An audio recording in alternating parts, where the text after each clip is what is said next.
वो तो अल्लाह को इतना मानते थे और अल्लाह के पावर को इतना जानते थे। हाँ, एक कमी भी उनके अंदर थी, जो जिहालत कह लो। वो कमी ये थी कि वो डायरेक्ट अल्लाह से नहीं मांगते थे, लेकिन देने वाला अल्लाह ही को जानते थे। कुरान पढ़िए, बार बार कुरान देखिए। मेरे ये तलबा जो हिफ्ज़ की डिग्री लेकर और सर पे दस्तारे फजीलत बांध कर जो फारिग हुए हैं, पूछिए मेरे भाइयों, कुरान इन्होंने सीखा है। दुनिया की सबसे अजीम किताब को इन्होंने अपने सीने में महफूज किया है।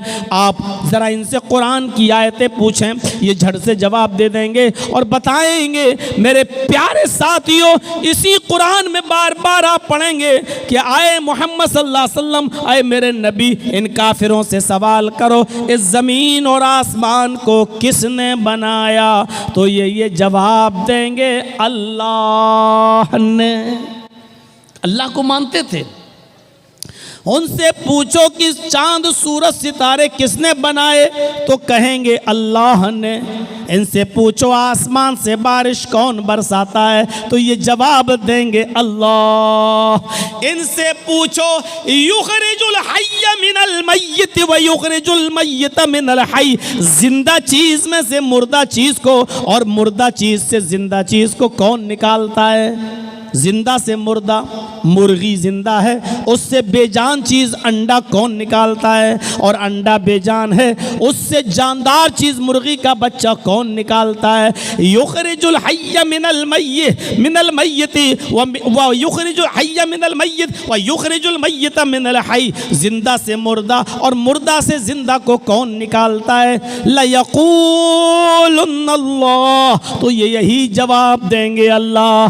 हमारा और आपका ईमान अल्लाह के बारे में इतना कहाँ है जितना काफिरों का, अरब के काफिरों का था। हाँ, वो सब कुछ मानते थे कि अल्लाह करता है, ताकतवर है, पावरफुल है, लेकिन कहते थे कि अल्लाह डायरेक्ट हमारी नहीं सुनता है, अल्लाह इन बुजुर्गों के जरिए हमारी दुआएं सुनता है। अल्लाह इन बुजुर्गों के जरिए हमारी दुआएं सुनता है। तब अल्लाह ने समझाने के लिए मिसालें दी कि तुम कहते हो अल्लाह को सुनने के लिए बुजुर्गों का सहारा चाहिए, वसीला चाहिए। अरे ये तो तुम जैसे कमज़ोर लोगों को ज़रूरत पड़ सकती है, अल्लाह को उसकी ज़रूरत क्या है। जर्जी साहब की ज़बान इतनी हाई फाई नहीं है, कमज़ोर है, इसलिए वो अपनी आवाज़ इतनी ज़ोर से 15,000 20,000 के मजमे तक नहीं पहुंचा सकते हैं। तब जर्जीस साहब को माइक की ज़रूरत है। आपके कान बहुत कमज़ोर हैं, इतनी दूर से मेरी आवाज़ बगैर माइक के नहीं सुन सकते, इसलिए आपको भी माइक और हॉर्न की ज़रूरत है। अरे आप कमज़ोर, सुनाने वाला कमज़ोर, सुनने वाला भी कमज़ोर, तब सहारे की ज़रूरत पड़ती है। लेकिन अल्लाह को पुकारो, तुम सब कमज़ोर हो मेरे बंदो, तुम्हारी आवाज़ मुझ तक नहीं आ सकती है, तुम बहुत कमज़ोर हो, लेकिन मैं सुनने वाला हूँ, मैं कमज़ोर नहीं हूँ, मैं तुम्हारी आवाज़ को आसमान की बुलंदियों से भी सुन लेता हूँ। ओह लोगों सुनो, ये पहला आसमान इतनी बुलंदी पर है जिसका अंदाज़ा हम और आप नहीं लगा सकते हैं। इस आसमान के नीचे 3 कहकशाएँ हैं, एक करीबी कहकशां, एक दरमियान में मीडियम बीच में कहकशां, और एक सबसे दूर वाली कहकशां। ये मान ही नहीं सकते ये लोग। यही सब कहलवाना था ना, यही सब डिस्टर्ब कराना है आप लोगों को। मैं इसीलिए YouTube चैनल वालों को बंद करा दिया था मैंने।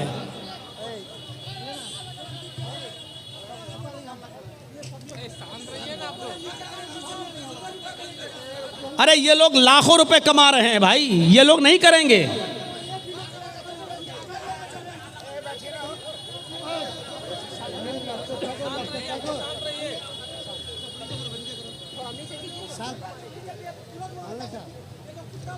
डिस्टर्ब करते हैं यार ये।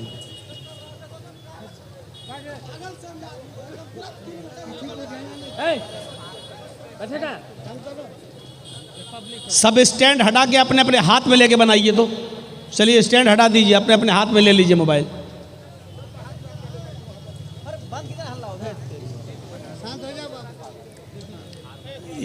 ये सब काम पहले से होना चाहिए था यार। आप सबका बन जाने दिया मेरे नाम पर, फिर आप लोग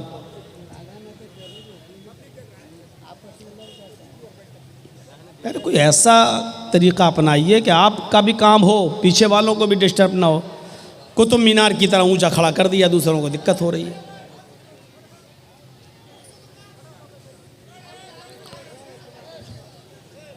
ए बच्चों, जिसको अभी जाना हो चले जाओ, बीच में हम नहीं जाने देंगे उठ के। तो मैं अर्ज ये कर रहा था, सुनिए अब आप थोड़ा सा डिस्टर्ब मत करिए। अब थोड़ा सा मूड बन रहा था तो अब आप लोगों ने मूड बिगाड़ दिया। तो मेरे भाइयों, 3 कहकशाएं हैं, एक करीबी, एक मीडियम बीच में और एक ऊपर, सबसे ऊपर। करीबी जो कहकशां है, अब सुनिए अल्लाह रब्बुल आलमीन कहाँ है। बहुत आसान है कह देना अल्लाह हर जगह है। लोग अकीदा रखते हैं, ये शिरकी अकीदा है, अल्लाह हर जगह। अल्लाह हर जगह नहीं है। अपने अकीदे की इस्लाह कर लो। अल्लाह अर्श पर है, सुम्मस्तवा अलल अर्श, अल्लाह अर्श पर है। अगर आपने कह दिया अल्लाह हर जगह है, तो क्या नालियों में भी अल्लाह है? क्या लैट्रिन में भी अल्लाह है? क्या कुत्ते के जिस्म में भी अल्लाह है? ये तो काफिर और मुशरिकों का अकीदा है। हमारे गैर मुस्लिम भाइयों का अकीदा है। वो कहते हैं आत्मा और परमात्मा दोनों एक ही है। ईश्वरत्व का मनुष्यत्व में परिणित होना। वो कहते हैं कि ये इंसान के अंदर जो रूह है यही अल्लाह है, यही ईश्वर है। हर इंसान के अंदर जो रूह है वही ईश्वर, वही अल्लाह। और वो कहते हैं कि अल्लाह हर जगह है, हर जगह। अब गौर करो कि हम ये आवाज़ जो हमारी निकल रही है, इसी को कहते हैं कि यही ईश्वरीय शक्ति है, यही अल्लाह है। अब गौर करो, एक औरत में भी अल्लाह है भाई, वो भी तो जिंदा है। एक कुत्ता जिंदा है तो उसमें भी रूह है, एक बिल्ली जिंदा है तो उसमें भी रूह है। अगर हम इसी आत्मा ही में परमात्मा मान लें, इंसान की इसी रूह को अगर हम ईश्वर का दर्जा दे दें, तो एक आदमी दूसरे को मारता है, जो मार रहा है उसमें भी अल्लाह, और जिसको मार रहा है उसमें भी अल्लाह। तो इसका मतलब क्या होगा? अल्लाह अल्लाह ही को मार रहा है। एक आदमी दूसरे को गाली दे रहा है, तो जो गाली दे रहा उसमें भी अल्लाह, और जिसको गाली दी जा रही है उसके अंदर भी अल्लाह। तो इसका मतलब क्या होगा? अल्लाह अल्लाह ही को गाली दे रहा है। एक आदमी में भी आत्मा है, वही परमात्मा, और एक औरत में भी वही आत्मा है, वही परमात्मा। और जब शादी होती है और एक मर्द जब अपनी बीवी के साथ संभोग करता है, हम बिस्तरी करता है, तो गौर करो, जिसमें आदमी में भी परमात्मा है, औरत में भी परमात्मा है। इसका मतलब क्या हुआ? अल्लाह अल्लाह ही से संभोग कर रहा है, हम बिस्तरी। नौज़ बिल्लाह मिन ज़ालिक। ये अकीदा इंतहाई घटिया अकीदा है। अल्लाह हर जगह नहीं है, अल्लाह अर्श पर है। खुद कुरान कहता है सुम्मस्तवा अलल अर्श, अल्लाह अर्श पर मुस्तवी है, अल्लाह अर्श के ऊपर है, अल्लाह अर्श पर है। अब अर्श कहाँ है ज़रा ये देखिएगा। थोड़ी सी बात है, बात आगे बढ़ाऊंगा मैं, पहले समझ लीजिएगा अर्श कहाँ है। पहले आसमान के नीचे जो 3 कहकशाएं हैं, सबसे नज़दीक वाली कहकशां, उस नज़दीक वाली कहकशां की रोशनी को ज़मीन पर आने में 3 अरब साल लगते हैं। सबसे नज़दीक में जो कहकशां है उसकी रोशनी ज़मीन पर आने में 3 अरब साल लगते हैं। मीडियम बीच में जो कहकशां है, उस कहकशां की रोशनी को ज़मीन पर आने में 10 अरब साल लगते हैं। 10 अरब साल। जबकि रोशनी की रफ्तार कितनी है जहन में बिठाइएगा। मैं किसी को भी खड़ा करके पूछ सकता हूँ मैंने क्या बताया है, याद रखिएगा। जिसकी गर्दन झुकी होगी उसी को पहले खड़ा करूँगा कि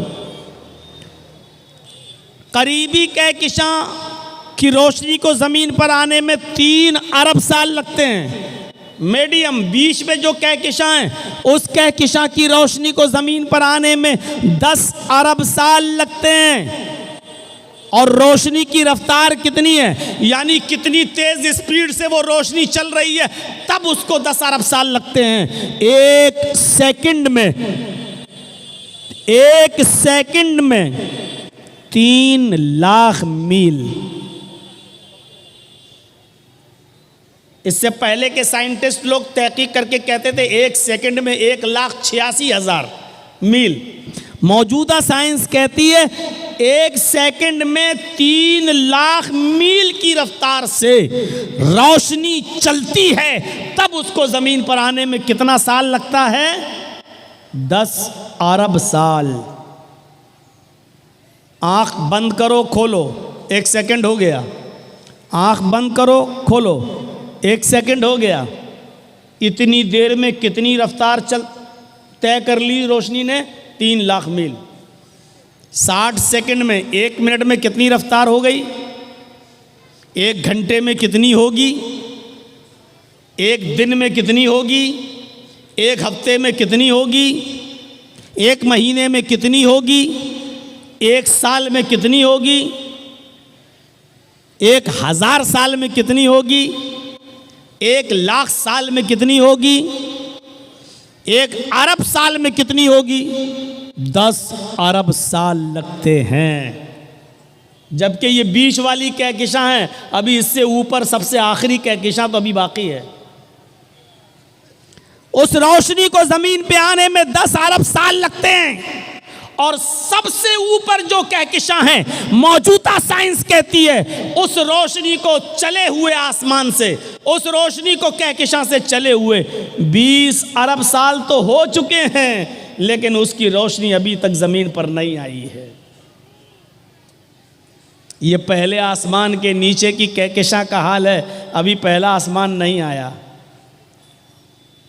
20 अरब साल पहले आखिरी कहकशां की रोशनी चली थी, लेकिन 20 अरब साल गुजर जाने के बाद भी अभी वो रोशनी जमीन पर नहीं आई। अभी उसको कितना और अरसा लगेगा कुछ पता नहीं है। साइंटिस्ट कहते हैं कि अभी कोई पता नहीं है कि कितने साल और लगेंगे उसको जमीन पर आने में। इसके ऊपर और बहुत ऊपर पहला आसमान,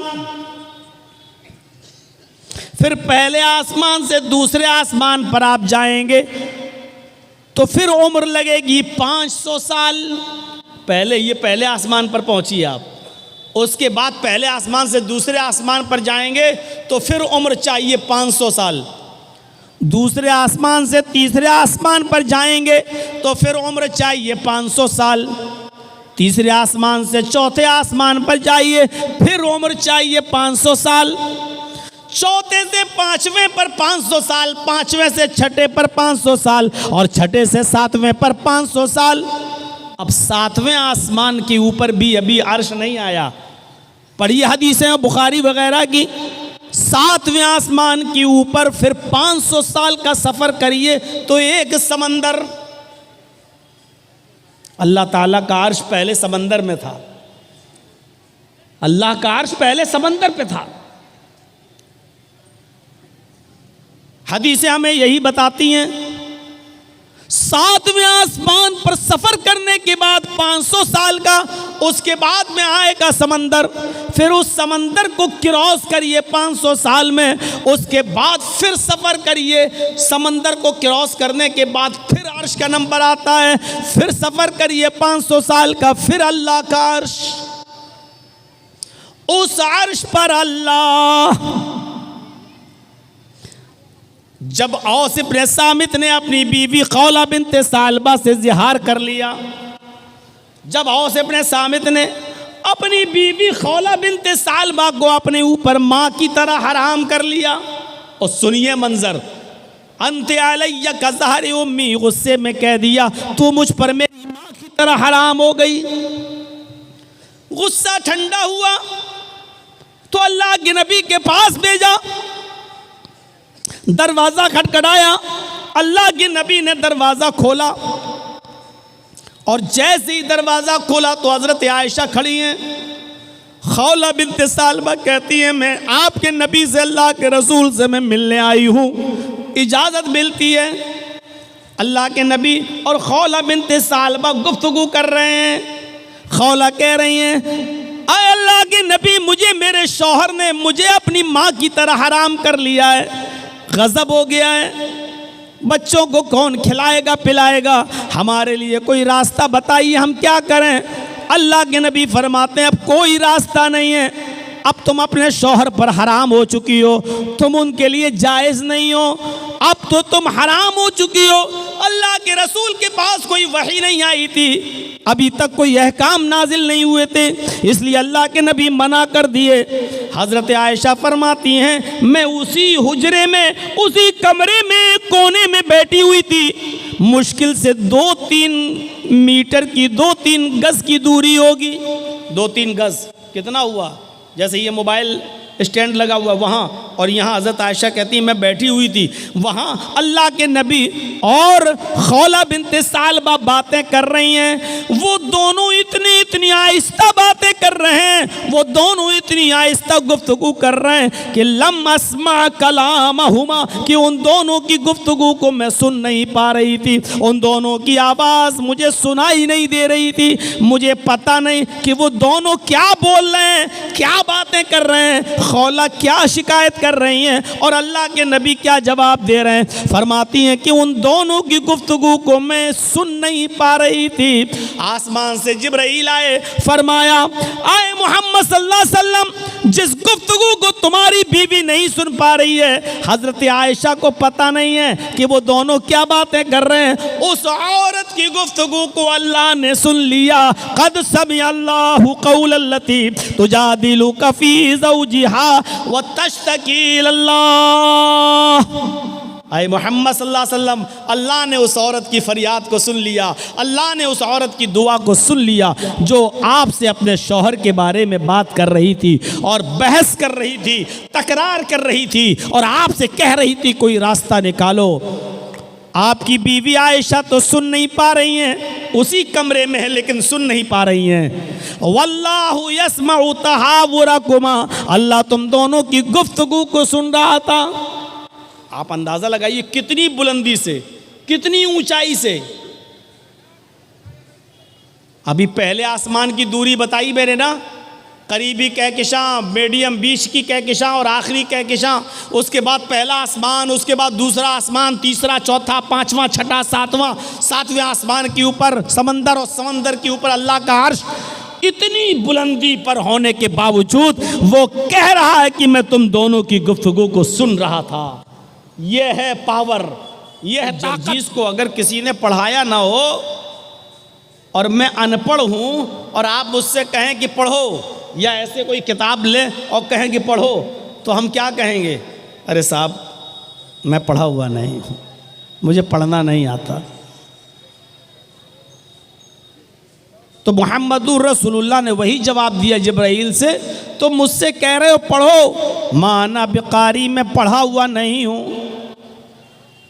हज़रत जिब्राइल मुस्कुराए और मुहम्मदुर रसूलुल्लाह को, मोहम्मद इब्न अब्दुल्लाह को पकड़ा और अपने सीने से लगाया और ज़ोर से दबाया, ऐसे पकड़ के ज़ोर से दबाया।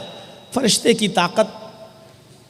अल्लाह के नबी फरमाते हैं जब जिब्रील ने मुझे अपने सीने से दबोचा और कस के जब दबाया, प्रेस किया मुझे, लक़द खशीतु अला नफ्सी, मुझे ऐसा महसूस हुआ कि कहीं मेरी जान न निकल जाए, कहीं मेरी जान न चली जाए। इतनी तेज़ दबाया और छोड़ दिया। और छोड़ने के बाद कहा फिर वही सवाल, इक़रा या मोहम्मद, आए मोहम्मद पढ़ो। अल्लाह के नबी फरमाते हैं माना बिकारी, तुम मुझसे फिर पढ़ने के लिए कह रहे हो, मैं पढ़ना नहीं जानता, मैं पढ़ा हुआ नहीं हूँ। जिब्रील ने दोबारा पकड़ा, सीने से लगाया और ज़ोर से प्रेस किया, ज़ोर से दबाया और दबाने के बाद फिर छोड़ दिया। अल्लाह के नबी फरमाते हैं दोबारा जब दबाया तब भी मुझे ऐसा लगा कहीं मेरी जान न चली जाए। फिर छोड़ दिया। छोड़ने के बाद फिर वही सवाल किया, इक़रा या मोहम्मद, अय मोहम्मद पढ़ो।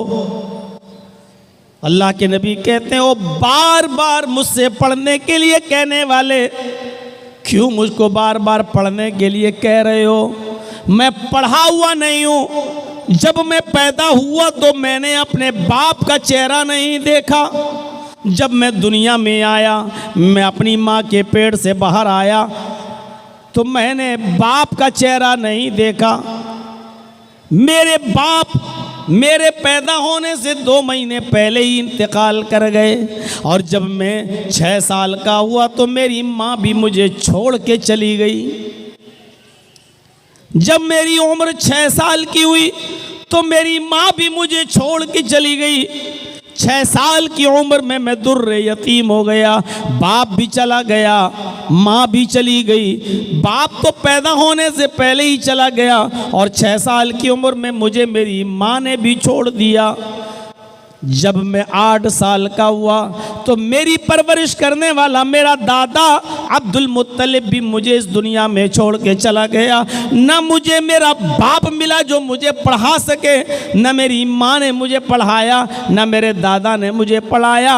माँ आना बेकारी, मैं पढ़ा हुआ नहीं हूँ। तुम मुझसे बार बार कहते हो पढ़ो, मैं पढ़ना नहीं जानता।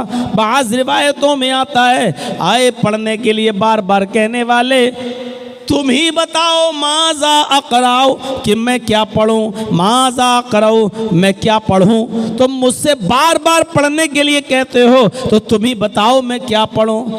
मुझे पढ़ाने वाला न बाप था, न माँ थी, न दादा था, न चाचा। मुझे किसी ने नहीं पढ़ाया, और तुम बार बार कहते हो पढ़ो, और मैं कहता हूँ मैं पढ़ना नहीं जानता तो तुम मुझे दबाते हो और छोड़ देते हो। तो तुम ही बताओ कि मैं क्या पढ़ूँ। जिब्रील ने 3री बार दबाया, और दबाने के बाद छोड़ दिया, और छोड़ कर कहा इक़रा बिस्मि रब्बिकल लज़ी खलक़, खलक़ल इंसान मिन अलक़, इक़रा व रब्बुकल अकरमुल लज़ी अल्लम बिल कलम, अल्लमल इंसान मा लम यअलम। अय मोहम्मद सल्लल्लाहु अलैहि वसल्लम पढ़ो उस रब के नाम से जिसने पैदा किया। स्टेटस देखिए, लेवल देखिए, पढ़ाई का मायार देखिए, तालीम का मायार देखिए। आज सिलेबस के नाम पर कैसी कैसी चीज़ें। बच्चा आपका छोटा सा, उसको इतना सिलेबस दे दिया गया कि बेचारा उठा के चल नहीं पा रहा, बस्ता पीछे लाद दी गई, किताबें दबा जा रहा है। हम लोगों के भी बच्चे पढ़ते हैं स्कूलों में, सिलेबस देखकर, कोर्स देखकर आज ताज्जुब होता है कि इतनी किताबें, इतनी कॉपियां। बच्चे के मायार से को भी देखो जरा, तालीम देखिए सबसे पहले। आए मोहम्मद पढ़ो उस रब के नाम से जिसने पैदा किया। सबसे पहली तालीम अल्लाह की मार्फत की दी जा रही है, उस रब के नाम से पढ़िए जिसने पैदा किया। अरब के लोग भी जानते थे, अरब के लोग भी जानते थे कि इस कायनात का बनाने वाला कोई है, इस दुनिया का बनाने वाला कोई है। वो भी जानते थे एक छोटी सी लकड़ी की टेबल भी बगैर किसी बनाने वाले के वजूद में नहीं आ सकती है। वो भी जानते थे कि हम खजूर के पत्तों की जिस चटाई पर बैठते हैं वो चटाई भी अपने आप वजूद में नहीं आ सकती है, उस चटाई को भी कोई बनाने वाला है। वो जानते थे कि कपड़ा सिलने की सुई भी बगैर बनाने वाले के नहीं बन सकती है, और मैच बॉक्स, एक माचिस की डिब्बी भी बगैर किसी बनाने वाले के नहीं बन सकती है। जब एक छोटी सी छोटी चीज़ें बगैर बनाने वाले के नहीं बन सकती, तो इतनी बड़ी ज़मीन, इतना बड़ा आसमान, इतना बड़ा सूरज और इतने बड़े सितारे और सैयारे और कहकशाएं, ये बगैर बनाने वाले के कैसे वजूद में आ सकती हैं। मौजूदा साइंस कहती है, आज की मौजूदा साइंस कहती है, ये सूरज जिसको हम देखते हैं अपनी आँखों से, ये इतना बड़ा है, इतना बड़ा है कि जिस दुनिया में हम रहते हैं, हम मंजली गांव की बात नहीं कर रहे हैं, हम पूर्णिया शहर की बात भी नहीं कर रहे हैं, हम बिहार स्टेट की बात भी नहीं कर रहे हैं, हम इंडिया की बात भी नहीं कर रहे हैं। जिस दुनिया में हम और आप रहते हैं, जिस दुनिया में सांस लेते हैं, अगर इस मौजूदा दुनिया को सूरज में फेंक दिया जाए, सूरज के अंदर डाल दिया जाए, तो आज की मौजूदा साइंस कहती है कि सूरज इतना बड़ा है, इतना बड़ा है, ये दुनिया सूरज के अंदर ऐसे गिरी हुई नज़र आएगी जैसे एक बहुत बड़े फुटबॉल की फील्ड में, फुटबॉल के ग्राउंड में फुटबॉल दिखाई देती है। आपने फुटबॉल का मैच देखा होगा, कितना बड़ा ग्राउंड और स्टेडियम होता है। उस स्टेडियम में अगर एक फुटबॉल डाल दो तो फुटबॉल एक कोने में पड़ी हुई नज़र आती है, एक साइड में दिखाई देती है। सूरज इतना बड़ा है इस दुनिया से कि अगर दुनिया को सूरज में डाल दिया जाए तो दुनिया एक गेंद, एक बॉल, एक फुटबॉल की तरह नज़र आएगी, यानी और इतना बड़ा है सूरज। अब आप अंदाज़ा लगा सकते हैं कि उस सूरज में दुनिया एक फुटबॉल नज़र आए तो सूरज कितना बड़ा हुआ है। यह आज की मौजूदा साइंस कहती है। फिर ये सूरज बगैर बनाने वाले के कैसे वजूद में आ गया? फिर इस सूरज के अंदर 950 करोड़ 9 करोड़ 30 लाख मील की बुलंदी पर किसने मुअल्लक कर दिया, किसने लटका दिया? फिर सूरज के अंदर 1 करोड़ 40 लाख डिग्री सेंटीग्रेड गर्मी किसने भर दी? ये सूरज रोजाना हमें और आपको 1 करोड़ 40 लाख डिग्री सेंटीग्रेड गर्मी हमें प्रदान करता है, हमें देता है। मेरे भाइयों, ये बगैर बनाने वाले के कैसे वजूद में आ सकता है? इसको अरब के लोग भी अच्छी तरह जानते थे।